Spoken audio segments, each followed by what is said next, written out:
Okay. Hey guys, Doug here from 2 Plus Stuff, and we are continuing our series on the Start Collecting boxes. And in this episode, we're going to focus in on the Flesh Eater quartz. This is my #1 pick for the highest value of any of the Start Collecting boxes, and we're going to talk about why. So to understand why these guys are such a valuable box, you need to understand how the army works. Essentially, when they came out with the Flesh Eater Quartz Battle Tome, people were pretty upset that there weren't any new models. There were new War Scrolls, but not new models. And what Games Workshop kind of did was kit bashed some of their multi-kits, and so made new War Scrolls, so new units, out of them without making new models. So, how this works is, how the army works is, sometimes you have a hero named a courtier, and he will add models to a nearby unit of a certain type.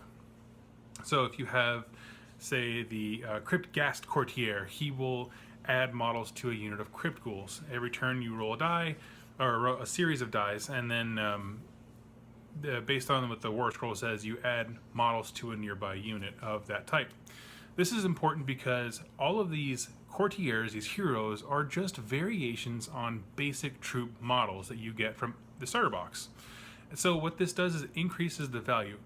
I'm going to say this right now. If you want to start Flesh Eater Quartz, you could buy 5 of these boxes and not lose any value whatsoever.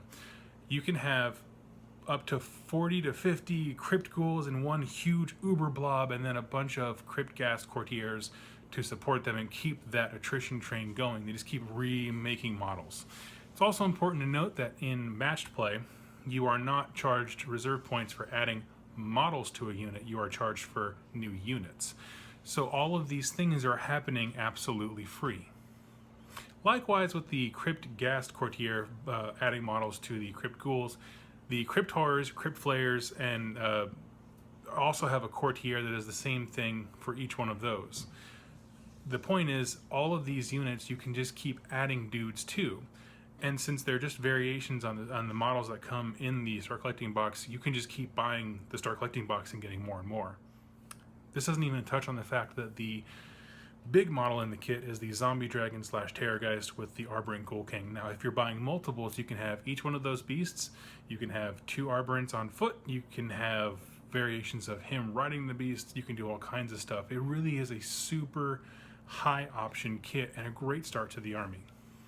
So let's say you just bought one. You bought your first kit. How would you do it? Well, probably for the first one, I'd suggest just sticking with basically what Games Workshop tells you to do, which is just a unit of Crypt Ghouls, Crypt Horrors, and then build the Dragon Terrorgeist kit however you want. I'd suggest putting the Arbor Ghoul King on him just to keep your general safe, have more wounds and things like that. But once you start developing the army and gain some more, even on your second box, you can build the Courtier that buffs out the Crypt Horrors. Have a unit of 5, and now you're gaining things as they leave. You can have the the Crypt Ghouls. There's a lot of crypts going on here. The ghouls being buffed by make 1 or 2 of the Courtiers from their force. And then obviously variations on the Zombie Dragon and Terrorgeist kit. I can't stress enough how great of a value this is.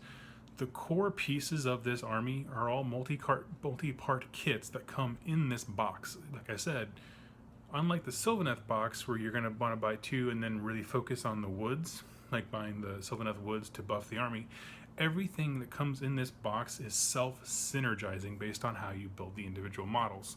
And the more you buy, the more it synergizes. So it is a self-contained, this is like 1/5 of an army box.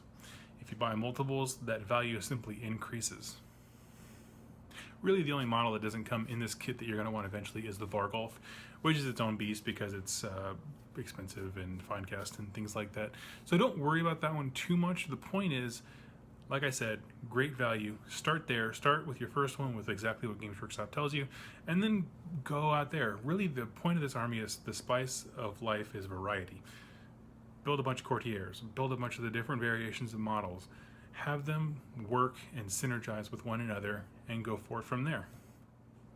I hope this video was some value to you. If you have a question about getting started with Crypt Horrors and all the Flesh Eater Quartz models, leave in the comments down below and we'll get right back to it.